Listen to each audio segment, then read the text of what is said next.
So today we're gonna make a stew. I originally planned to make ossobuco, but I called the butcher and I couldn't get a hold of the shank meat. They said I had to wait like 2 weeks or something, but well, I didn't want to wait 2 weeks for something like this. So what they did have was this chuck roast. So they've just cut it up and we're gonna use this. So we've got the meat here, and I also got some of the bones. They had some bones as well. The ossobuco meat is just usually the meat with the meat around the bone, but they've cleaned them off. That's how this butcher had it. So we've got the meat. Then we're gonna need some potatoes, carrots, onion, garlic, chickpeas, tin tomatoes. I've got some tomato paste, salt and pepper, flour, and this isn't wine. This is beef stock that I made the other day. So this is some homemade beef stock, or you can use the store-bought stuff. It's all good. And then I've also got some parsley, thyme, and lemon thyme. And I've got, this is a little, just a little rub that I made up for another recipe that I wanted to do, but this is some leftover. So in here I've just got some paprika, salt, pepper, cumin, a couple other little things. I'll put them up on screen, yeah, of what exactly in here and the quantities. So yeah.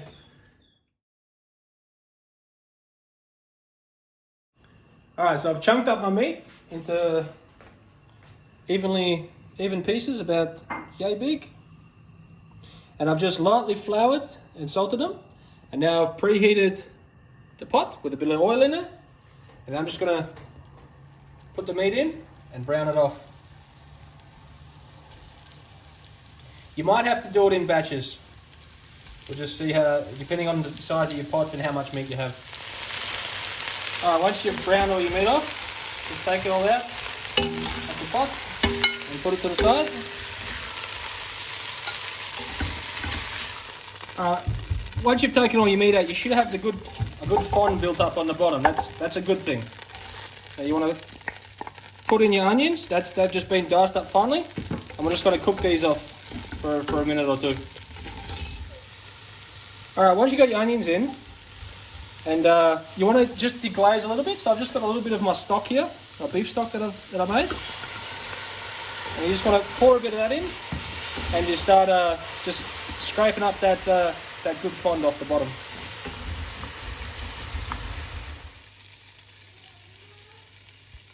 Alright, once you've cooked your onions off a little bit, I scraped up most of the fond from the meat, and now that's another fond that's created from the onions. So I'm just going to put the garlic in and cook that off just for a couple of minutes.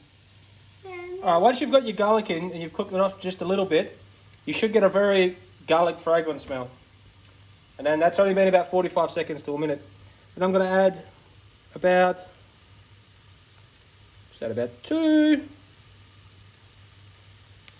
3 tablespoons of tomato paste.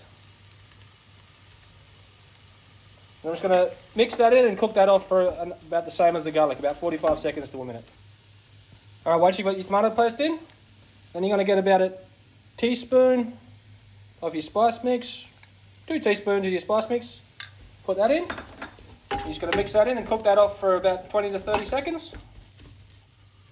Right, after you got your little spice mix in, you should have already chunked up your vegetables. You're just going to put that in. And also some chickpeas. Put them in now. And you just want to add just a little bit more of the stock, just to start scraping that fond up off the bottom a little bit. Alright, after you've cooked your veggies up a little bit and you've deglazed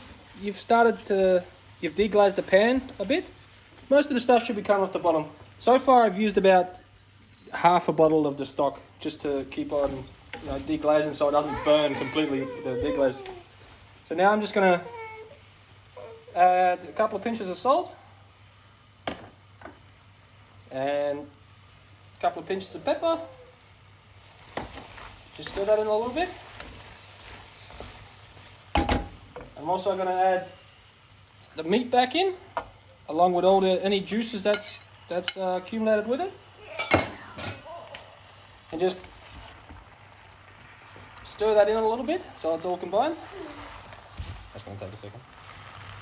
Alright, now once you've stirred the meat in and everything's, yeah, it looks like that. Now you're going to add your tomatoes.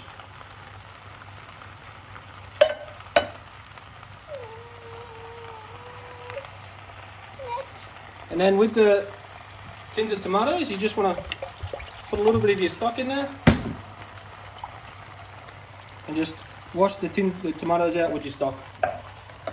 Just pour a little bit in the cans. And pour that in. Now you just want to mix this in. Alright, once you've got the tomatoes in, ideally, these tomatoes still had the peel on. Ideally, you don't want the peel on your tomatoes.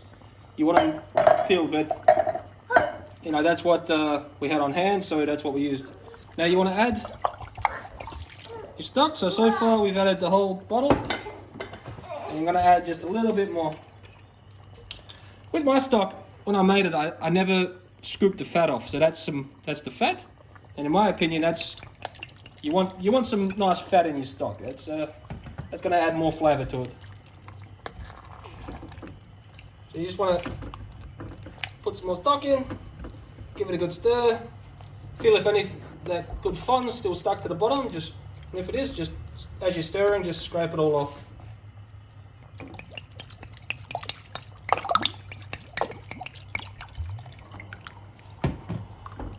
And now I've washed the bones to make sure there's no bone fragments on. Then you're just going to get these and you're just going to place your bones in there as well, and just push them nice and down in there. The bones are going to give it a nice flavour once it's done. We're just going to be taking those out at the end, but the bones give it a good flavour. And then just make sure there's plenty of stock, because we're going to cook this uncovered for a few hours. Alright, once you've bringing the pot up to the boil, you're going to add the thyme and the parsley that you've chopped up in there. Just mix that in a little bit. And now, once the pot's actually up to a boil, you're just going to reduce the heat to have it on a low simmer, and you're just going to have the lid on for the first hour or so to get the heat in there nice and good. And then after the hour, we'll come back and check the consistency, and then if we need to, we'll take it off to thicken it up a little bit. Okay, it's been about 4 hours since we've had this on the stove. I had the lid on for the first hour and a half, and then I've taken the lid off and just come in and stirred it occasionally. And as you can see, it's thickened up, and the meat is fork tender, falling apart, which is good. Now I already gave it a little taste, and I noticed that it needs a little bit more seasoning. So just going to add a couple of pinches, give that a mix in.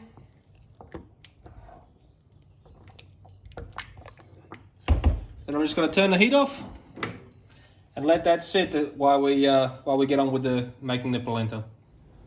So to go along with our beef stew, we're going to serve it on a bed of creamy polenta. So of course you're going to need some polenta, you're going to need some butter, salt and pepper, and also this is some homemade beef stock.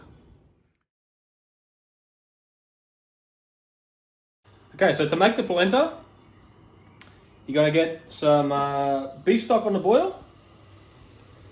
Now the ratio I'm using is 4:1, so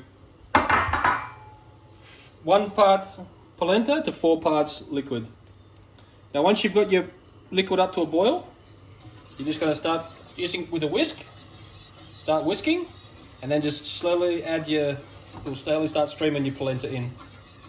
You want to keep it moving all the time at the start here, just so it doesn't lump together. So just, as I said, keep stirring and adding the polenta a little bit at a time. Alright, once your polenta's thickened up a little bit, I've just got it on a sort of medium to low heat. Well, low heat actually. I'm just going to let it sort of sit here and let it soak up the rest of the moisture, and come back and stir it every now and again. For, you know, every few minutes or so, just come around and give it a stir.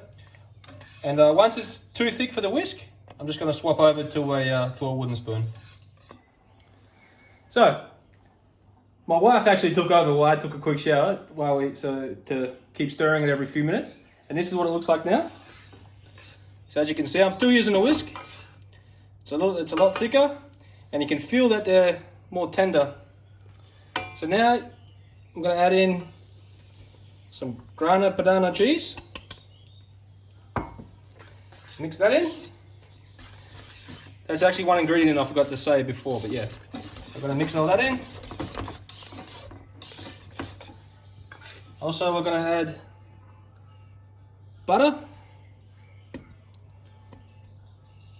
Going to add that in. And just mix that in.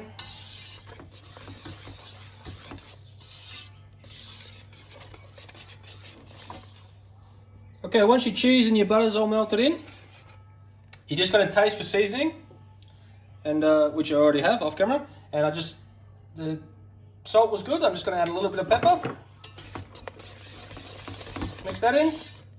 I'm going to turn the heat off, and the polenta is ready. All right, after you finish your polenta and everything, you're going to remove the bones from the stew. Then you're going to rake out all the marrow and if anything else that come along with it, and you're going to put it back into the stew, and you're just going to mix that in.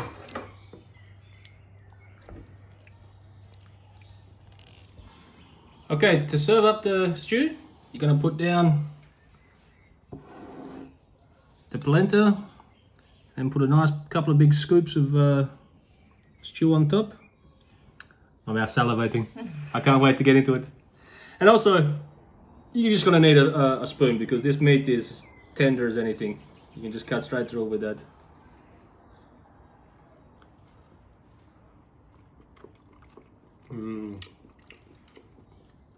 Very, very nice.